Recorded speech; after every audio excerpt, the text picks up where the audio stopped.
Хадад булаг. Хуурай сайрын адагт 3 хайлаас ногоорон хөглөж түүний хөлд чулуугаар хашиж лайдсан бяцхан худаг газрын нүд болон тормоож байдаг байжээ. Нэгэн удаа эрлийн хүүхэд ирж амны цангаагаа гаргаж сууснаа дүрсгүй зан гинт хөдлөн худгийн ёроол руу жижигхэн чулуу унгавал шал гиснээ сураггүй алга болжээ. Том чулуу шидвэл ямар сүртэй дуурах бол гэж бодон хашлагных нь буул чулууг арайхийн өнхрүүлж худагт унгавал пол гэсэн бөглүүдөө гарснаас өөр дөрвтэй ч юм болсонгүй. Тэр хүү ямар тэрэг тарьснаач ухаарсангүй. Эрлийн замаа хөөн оджээ. Болчимгүй зантай хүүгийн бодлогогүй унгасан чулуу худгийн ёроолд унахдаа газрын гүнээс шүгүрч байсан булгийн ундрагыг таг даржээ.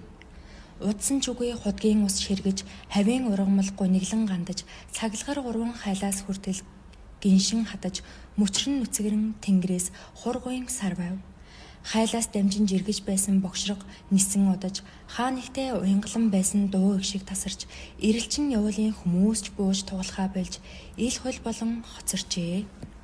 Хинэггүй хүний хар гайгаар амьдрал хайрлсан булаг хатаж хадат биш хадан булаг босно нь энэ ажээ.